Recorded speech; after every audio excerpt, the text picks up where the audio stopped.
우리에게 주신 하나님의 말씀은 창세기 50장 22절에서 26절 말씀입니다.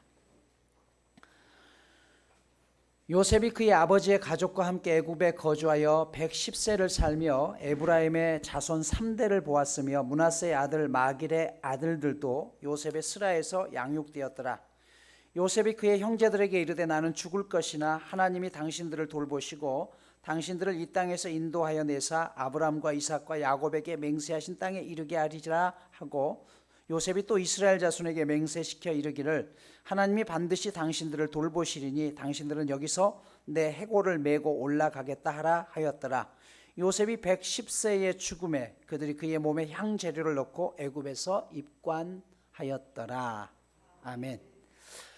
창세기 50장까지의 내용 오늘 마무리를 짓습니다. 요셉 이야기의 마지막 부분에 이르게 되면 먼저 아버지였던 야곱이 병들었다는 이야기로 시작되죠. 48장 1절 보면 이 일 후에라는 단어로 시작합니다. 이 일이라는 것은 뭐냐면 바로 얼마 전에 아들에게 내가 죽거든 나의 시신을 이곳 애굽에 묻지 말고 우리 조상 아브라함과 이삭이 묻혀 있는 그 막벨라 굴 그곳에 나를 묻어달라라는 바로 그 유언을 하고 난 그 이유예요. 즉 이제 야곱이 죽음 앞에서 자신의 삶을 돌이켜보며 마지막으로 내가 해야 될 게 무엇인지를 살펴보고 있는 것이죠. 바울 역시 마찬가지였습니다. 그가 죽음이 다가왔을 때 자신의 삶을 돌이켜보면서 이렇게 고백해요. 나는 선한 싸움을 다 싸우고 달려갈 길을 다 마쳤다. 이제 후로는 나를 위해서 의의 면류관, 영광의 면류관이 준비되어 있다. 그리고 이 면류관은 나뿐 아니라 주님을 위해서 싸웠던 모든 이들에게도 그렇게 주어질 것이다 라는 고백을 하게 되죠. 여러분, 사도 바울이 죽음 앞에서 뭐라고 이야기했어요? 의의 면류관이라고 했어요. 이건 어떤 면류관을 이야기합니까? 승리의 삶을 살았다는 것이에요. 세속적인 명예가 아니라 끝까지 믿음 지키기를 포기하지 않았다라는 것이죠. 여러분, 우리가 하나님 앞에 나아갔을 때 다른 것보다 잘했다, 충성된 종아, 그 말 한마디 들을 수 있으면 우리의 인생은요 결코 실패하지 않은 인생입니다. 페르시아와 그리스 사이의 전쟁 이야기를 기록했던 헤로도토스의 역사라는 책에 보면 이런 이야기가 기록되어 있죠. 어느 날 페르시아와 그리스가 전쟁을 하다가 그리스 사람들이 전쟁을 멈추고 갑자기 어디론가 가더래요. 그래서 페르시아 지휘관이 그 그리스의 굶주린 병사 한 명을 잡아다가 야, 전쟁하다 쟤네들 어디 가냐라고 묻죠. 그러자 이 병사가 하는 말이 지금 저 그리스 안에서 올림피아제가 열리는데 그들이 체육 경기와 전차 경기를 관람하러 갑니다. 아니, 전쟁을 하다가 무슨 게임을 지금 올림픽을 한다고? 그래서 묻습니다. 그러면 그 올림픽에서 우승한 자에게 주어지는 상금은 뭐냐? 그랬더니 그 말이 하는 말이 그냥 그 상금은 올리브 가지로 만든 그냥 나무관입니다. 이 이야기를 듣던 지휘관이 탄식하며 이렇게 이야기합니다. 아, 마르도니우스요, 그대는 어찌하여 우리로 하여금 하필이면 이런 인간들과 싸우게 만들었는가? 금품이 아니라 명예를 걸고 경기를 하는 사람들하고 어쩌면 우리가 이 전쟁에 지겠구나 생각해요. 돈이 아니라 자신들의 명예를 소중하게 여기는 그들과 싸운다는 것, 이것은 돈을 가지고 있는 사람들보다 훨씬 더 어렵다는 것이에요. 절대적인 군사력을 가렸던 페르시아의 아하수에로 왕은요 그 어떤 나라도 자신들을 이길 수 없다라고 장담합니다. 그런데 이 이야기를 들었던 장군이 아하수에의 왕에게 이야기하죠. 폐하, 저들은 돈을 목적으로 싸우지 않습니다. 자신들의 명예가 최고입니다. 그러니 신중하게 싸우셔야 됩니다. 왕은 이 말을 흘려듣죠. 하지만 그 말은 곧 현실이 됩니다. 그리스의 작은 병력에 비해서 페르시아군은요 세계 최강이었고 10배나 많은 병력을 가지고 있었습니다. 하지만 스파르타의 300용사들이 목숨을 걸고 아테네 시민군들, 수많은 그리스 연합군들의 싸움 결과 결국 페르시아는 이 전쟁에서 패하고 맙니다. 그리고 몇 번의 전쟁을 거쳐서 세계 최강대국이었던 페르시아는 그리스의 알렉산더 대왕에게 완전히 점령을 당해서 역사 속으로 사라져버리고 말게 되죠. 사랑하는 여러분, 우리도 날마다 사실은 믿음의 선한 싸움을 싸우고 있습니다. 그런데 과연 우리의 싸움은 무엇을 위한 싸움입니까? 세상은요, 돈, 자리, 명예, 권력을 얻기 위해서 치열하게 싸웁니다. 하지만 하나님의 자녀는요, 하나님의 이름의 영광을 위해서 싸우는 자가 되어야 된다는 것입니다. 왜 그렇습니까? 제가 몇 차례 말씀드렸습니다마는 우리가 이 세상에서 생명을 끝나게 되면 믿는 사람이나 믿지 않는 사람이나 반드시 하나님의 심판대 앞에 선다라고 성경은 기록하고 있죠. 하지만 믿는 사람과 믿지 않는 사람의 심판의 기준이 달라요. 믿는 사람에게는요, 지옥이냐 천국이냐가 아니라 상급에 대한 심판입니다. 예수 그리스도를 영접하는 순간 우리는 하나님의 자녀가 되었기 때문에 하나님께서 우리에게 구원을 얻게 하신 거예요. 주 예수를 믿는 자들에게는 하나님의 자녀가 되는 권세를 주셨다고 했죠. 예수를 구주로 고백하는 순간 성경은 구원이 너에게 임할 것이다라가 아니라 임했다라고 했어요. 과거형으로 했어요. 우리의 구원은 임했다는 것이에요. 반면 믿지 않는 사람들의 심판은요, 지옥이냐 천국이냐를 갈리는 것이에요. 그러면 오늘 예수 믿는 우리들이 하나님 앞에 심판받을 때 상급에 대한 심판을 받는다고 했는데, 그럼 이 상급은 도대체 뭐냐는 것이에요. 옛날에 부흥 강사들이 오시면 그런 얘기했죠. 내가 천국에 가보니까 목사님은 짜장면 배달 가셨고 장로님은 주방에서 짜장면 만들고 있고 성도들은 그곳에서 장로님이 해준 짜장면을 맛있게 먹었다. 그러니까 이 땅에서 순서가 바뀔 수도 있으니까 잘하십시오. 또 어떤 분은 개털 모자를 쓰고 있는데 어떤 사람은 금면류관을 쓰고 있더라. 여러분, 그거예요? 아닙니다. 우리가 천국에 가는 영의 세계는요, 집이 있고 먹는 그런 세계가 아니에요. 100평 정도 되는 좋은 집에 살고 제네시스 G90 정도 사고 매일 소고기 먹고 하는 그런 삶이 아니라는 것입니다. 천국도 그렇다고 한다면 이 땅과 뭐가 차이가 있습니까? 천국에서의 상급이라는 것은 이런 세상적인 기준이 아니라 하나님으로부터 주어지는 영광과 존귀함을 얻게 되는 것을 이야기해요. 그래서 성경은 뭐라고 이야기하냐면 한 영혼을 돌아오게 하는 자는 하늘의 별과 같이 영원히 빛나게 하겠다라고 말씀하셨어요. 여러분, 다시 말해서 천국에서의 상급은 우리의 이름이 영원히 존귀하게 빛이 나는 것을 이야기합니다. 이 땅을 살아갈 때 보십시오. 돈도 권력도 죽으면 다 사라져요. 그러나 끝까지 남아있는 게 뭐예요? 명예. 우리의 이름은 남아있습니다. 그 사람의 마지막 모습을 따라서 그 이름이 영광스러운 이름이 되기도 하고 저주스러운 이름이 되잖아요. 성경에 나오는 빌라도만 보십시오. 그가 돈과 권력을 얻었죠. 하지만 명예를 잃습니다. 로마 총독으로서 유일하게 살아있는 예수 그리스도를 영접해 만났던 사람이에요. 하지만 로마 황제였던 티베리우스가 그를 다시 소환하자 자신의 정치 생명이 끝났다고 생각했던 빌라도는 어떻게 해요? 스스로 목숨을 끊어버립니다. 그리고 그 이름은 역사 속으로 사라졌나요? 죽으면 끝인가요? 아니요. 오늘도 우리는 사도신경을 하면서 그 이름을 고백했습니다.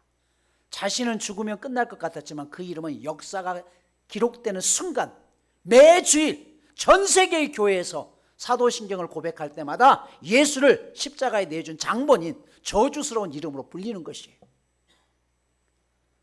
가룟 유다 역시 마찬가지 아닙니까? 예수님을 팔았던 배신자라는 낙인이 찍혀서 역사 이래로 끊임없이 그의 이름은 모든 사람들이 다 알 수 있도록 저주스러운 이름으로 불리는 것입니다. 반면 하나님 앞에 큰 상급은 우리의 이름이 하늘나라에서 가장 귀하고 존귀한 자의 이름으로 그렇게 불리게 된다는 것이에요. 그래서 여러분, 부끄러운 구원을 얻는다는 것은 구원을 턱걸이 한다는 말이 아니에요. 간신히 천국에 들어갔다는 말이 아니라 천국에 가서도 내놓을 것이 아무것도 없는 그런 존재로 살아가는 것을 이야기하는 것이에요. 그래서 여러분, 우리의 인생의 마무리가 중요한 것이에요. 지금까지 어떻게 살아왔느냐보다 더 중요한 것은 앞으로 내가 어떻게 살아가느냐가 중요한 것이에요. 고린도후서 5장 17절은 그런즉 그러므로 누구든지 그리스도 안에 있으면 새로운 피조물이라 보라 이전 것은 지나갔으니 새 것이 되었도다라고 이야기했어요. 여러분, 사람은요 그 인생의 전체 중에서 항상 그 사람의 마지막 모습을 통해서 사람들에게 회자가 되는 것이에요. 사도 바울이 죄인 중에 괴수라고 이야기하죠. 그가 예수 믿는 사람들을 그렇게 핍박했지만 그러나 하나님께서 그를 들어 쓰셔서 복음 전도자로 섰을 때 사람들은 사도 바울을 죄인이라고 악한 괴수라고 이야기하지 않고 초대교회 가장 위대한 복음 전도자라고 말합니다. 그의 마지막 모습이 그렇게 숨을 거뒀기 때문이죠. 우리도 마찬가지예요. 지금까지의 삶이 중요한 것이 아니라 지금부터의 삶이 중요한 것이에요. 그래서 기독교는 항상 현재를 살아가는 것이에요. 내가 과거에 아무리 하나님을 잘 믿었다고 할지라도 우리의 마지막 모습이 하나님 앞에 욕된 모습으로 살아간다면, 여러분 한국교회 기라성 같은 목회자들을 보십시오. 그들이 목회를 잘했지만 그들이 어떤 마무리를 했느냐에 따라서 그분 전체의 인생은 사람들에게 존경받을 수 있는 목사냐 아니냐로 갈리게 됩니다. 이게 죽음 앞에 선 우리의 모습이어야 된다는 것이죠. 하나님은 우리를 그리스도의 대사로 보내셨습니다. 폰티프라는 단어, 대제사장 혹은 교황을 뜻하는 단어입니다. 이 단어는 로마의 대신관을 가리키는 폰티펙스라는 단어에서 나왔는데 이 뜻은요 다리 놓는 사람이라는 것이. 제사장은 하나님과 우리 사이를 다리 놓는 사람, 우리도 세상과 하나님 사이를 다리 놓는 사람이 되어야 된다는 것입니다. 그래서 그리스도 안에서 변화된 한 사람이 세상의 희망이 되는 것이에요. 이것이 바로 교회의 존재 이유인 것입니다. 내 삶이 누군가에게 나의 마무리가 아름다운 모습이 될 수 있다면 그것이 얼마나 복될까요? 오늘 아버지가 병들었다는 소식을 들은 요셉은 곧장 자신의 업무를 중단하고 고센 땅에 있는 아버지에게 찾아옵니다. 성경은 그 광경을 창세기 48장 2절에서 이렇게 기록해요. 이스라엘이 힘을 내어 침상에 앉아.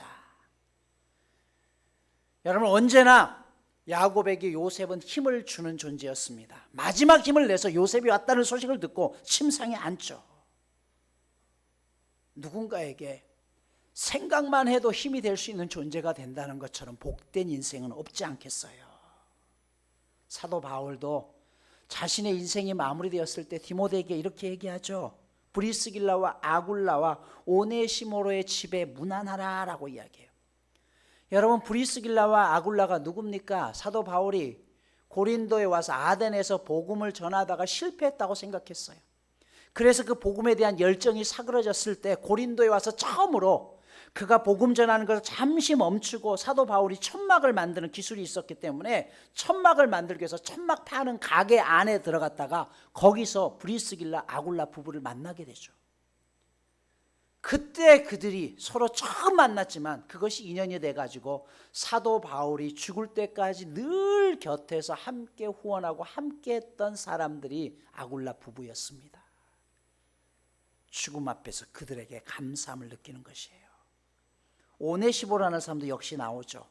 원하건대 주께서 오네시보로의 집에 긍휼을 베푸시옵소서. 그가 나를 자주 격려해주고 내가 사슬에 매인 것을 부끄러워하지 아니하고 노마에 있을 때 나를 자주 찾아와 만나주었습니다. 디모데후서 1장에 이야기합니다.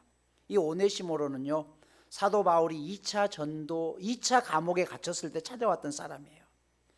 사도 바울이 처음 가택연금이었을 때는 자유롭게 왔다 갔다 하고 복음 전도도 했습니다. 그러나 AD 64년 노마시에 어마어마한 대화재가 일어납니다. 당시 노마의 가택 구조는 전부 목조 건물이었는데 이 화재로 인해서 목조 건물 노마시의 전체의 3분의 1이 완전히 다 타버리고 맙니다.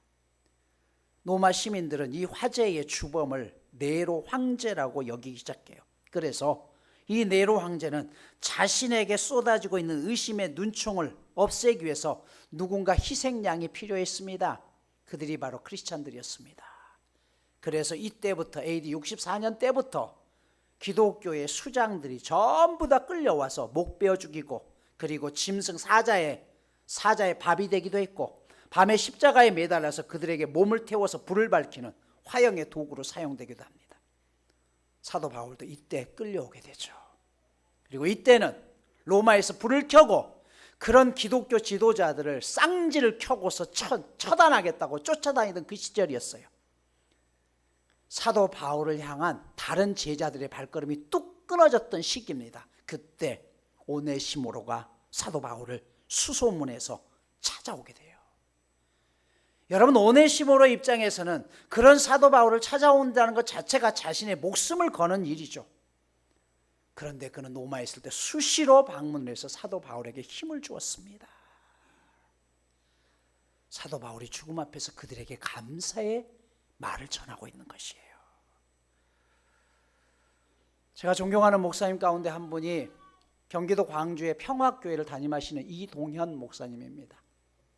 몇 차례 말씀드렸는데요, 제가 1995년 경기도 광주 오포에 있는 독립리라는 독립교회에서 사역을 할 때였습니다.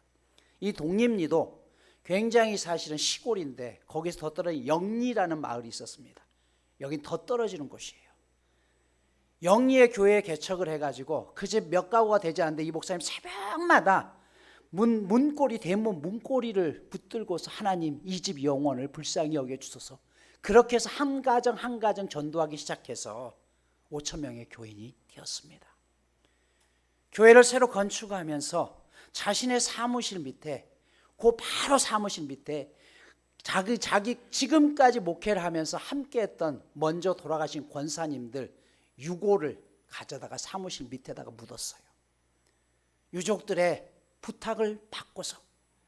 그 이유가 다른 게 아니라 이 교회를 세우기까지 그동안 수십 년 동안 수없이 많은 아픔이 있었고 어려움이 있었지만 끝까지 이 못난 목사를 믿어주고 끝까지 이 교회에 남아주었던 그 네 분의 권사님들의 마음을 내가 끝까지 가져가겠다는 것이. 그래서 먼저 그분들이 돌아가셨지만 내가 그 권사님들의 죽음을 결코 잊지 않겠습니다. 제 사무실 밑에다가 권사님의 그 유골을 묻고서 내가 힘들고 어려울 때마다 함께했던 권사님들의 그 사랑을 내가 느끼면서 남은 시간 목회하겠습니다 라는 마음으로 자신의 그 유골을 사무실 밑에다가 묻어두었습니다. 여러분, 죽을 때까지 잊기 싫은 이름, 죽을 때까지 우리의 가슴 속에 묻고 갈 수 있는 그런 이름, 우리에겐 그런 사람이 있습니까? 야곱에게 요셉은 그런 자식이었습니다.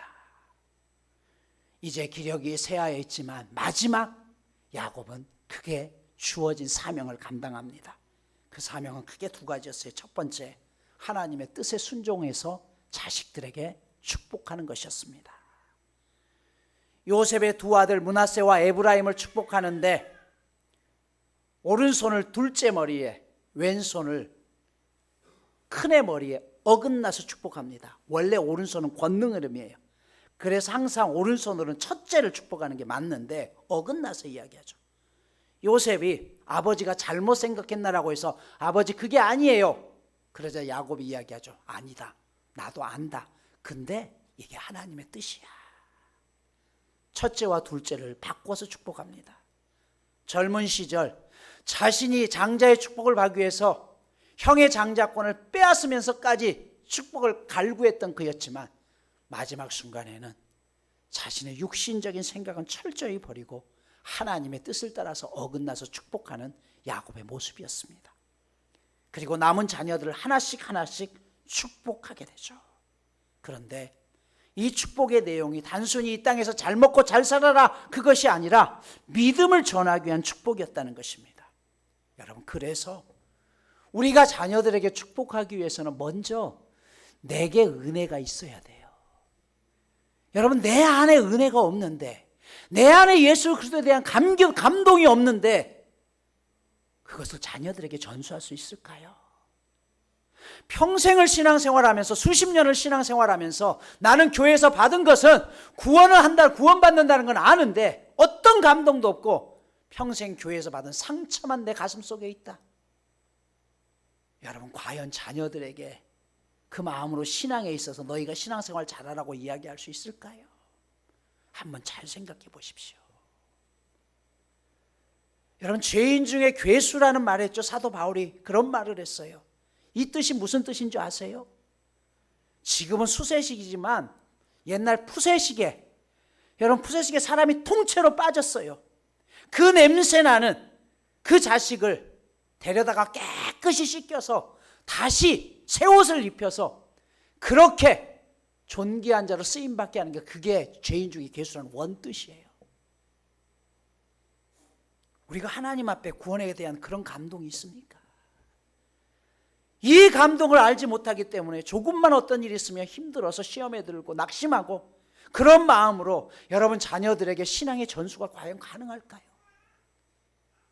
야곱은 바로 앞에서 그의 인생을 한마디로 험악한 인생이었다고 이야기했어요. 정말 험악한 인생이었죠. 하지만 그 험악한 인생 가운데서 그는 분명한 하나님의 은혜를 알았습니다. 그러했기에 오늘 마지막 그의 삶에 있어서 하나님 앞에 받은 축복을 마음껏 전수하는 것이에요.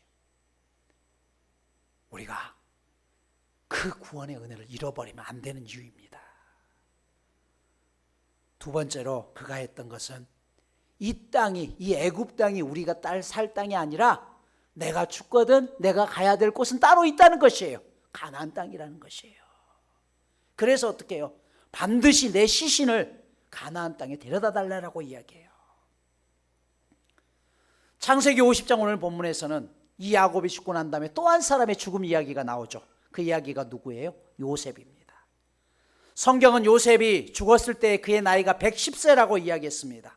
더 재미있는 사실은 50장 22절에서 110세를 살며 26절에서는 110세에 죽었다라고 했어요. 삶과 죽음이 같이 나와요. 사는 것 같지만 곧 죽음이라는 것이에요. 잠시 눈을 들으면 죽음이 눈앞에 와 있다는 것이에요. 그래서 2500년 전 이사야는 이 사실을 알았기에 이사야 2장 22절에서 이렇게 말씀하죠. 너희는 인생을 의지하지 말라. 그의 호흡은 코에 있나니 수에 칠 가치가 어디 있느냐라고 이야기해요.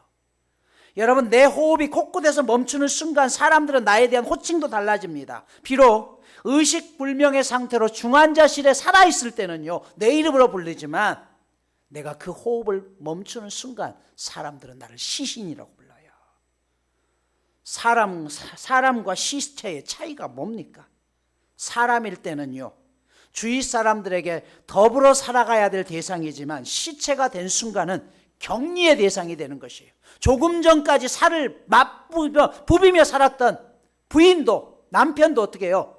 시체가 된 순간 더 이상 방 안에서 껴안고 같이 살을 부딪히며 살 수 있는 존재가 아니라 서로 격리해야 되는 존재가 되는 것이에요. 어제까지 엄마 아빠 사랑해요, 그렇게 사랑했다고 그렇게 고백했던 아들 딸들과의 관계 속에서도 살아있을 때는, 숨이 붙어있을 때는 엄마 아빠 하면서 내 뺨에 얼굴을 부비지만, 그러나 코끝에서 호흡이 사라지게 되는 순간부터는 어떻게 해요? 격리를 합니다. 떨어져야 되는 것이에요. 그리고 그렇게 나의 시신이 되어버렸던 그곳에 지금까지 입었던 옷을 벗기고 새 옷을 입힙니다. 이게 수의죠. 여러분, 내가 입었던 옷과 수의의 차이는요, 딱 한 가지입니다. 주머니가 없다는 것이에요. 너가 이 세상에서 가져갈 게 아무것도 없다는 것이에요. 우리의 육신은 흙으로 가는 것이고 그때 영은 하나님 앞에 가는 것이에요. 이것을 우리는 믿기 때문에 죽음을 더 이상 두려워하지 아니하고 하나님 앞에 내 인생의 마지막 단계에서 부끄럽지 않은 모습으로 살려고 노력하는 것 아니겠습니까? 오늘 말씀을 마무리하겠습니다. 야곱과 요셉, 한 시대를 풍미했던 이들의 인생 가운데서 배워야 될 게 무엇이에요? 그들이 마지막으로 남겼던 유언에서 공통점이 있습니다. 그게 뭐예요? 내 시신을 여기에 묻지 말라. 요셉 역시 이야기합니다. 자녀들에게 죽으면서 이야기하죠. 너희가 430년이 지난 후에 이 애굽 땅을 떠나게 될 텐데 그때 내 해골, 내 뼈다귀를 추려서 반드시 나의 고향 땅에 묻어달라고 이야기해요. 그리고 400년의 시간이 지나고 모세가 출애굽을 합니다. 그때의 상황은 참으로 급박했습니다. 하지만 그 급박한 상황 속에서 모세가 가장 먼저 찾았던 것은 하나님의 언약궤와 요셉의 해골이었습니다. 그리고 언약궤 앞에 해골을 메고서 그들은 출애굽을 하게 되죠. 40년이 지났을 때 모세가 이제 가나안 땅에 들어가지 못할 때 여호수아에게 새로운 지도력을 넘기면서 그에게 넘기는 게 두 가지가 있었습니다. 언약궤와 요셉의 해골이었습니다. 그리고 이제 여호수아가 가나안 땅을 정복하고 땅을 다 분배한 다음에 마지막으로 그들이 땅을 분배하고 난 다음에 했던 일이 있습니다. 여호수아 24장 32절에 보면 요셉의 뼈를 세겜에 장사 지냈다라고 했어요. 여러분, 이것을 통해서 성경이 말하고자 하는 이유는 무엇입니까? 그 뜻이 무엇이에요? 내가 여기서 죽지만 내가 가야 할 곳이 따로 있다는 것이에요. 이 말은 오늘 우리에게 있어서 우리가 이 땅에서 세상을 살다가 죽지만 우리가 가야 될 마지막 목적지는 어디라는 것이에요? 천국이라 그곳을 향해서 소망을 두고 살아가야 됨을 우리 가운데 말씀하는 것입니다. 사랑하는 여러분, 우리도 언젠가 곧 하나님 편에 가게 됩니다. 긴 인생 같지만 천년이 하루 같고 하루가 천년 같다라고 이야기했죠. 뒤돌아보면 어느 순간 내 호흡이 끝에 머물고 있음을 깨닫게 됩니다. 우리가 본향을 찾을 때 부끄럽지 않은 모습으로 내 삶에 그렇게 아름다운 마무리를 할 수 있는 저와 여러분 모두가 되시기를 축복합니다.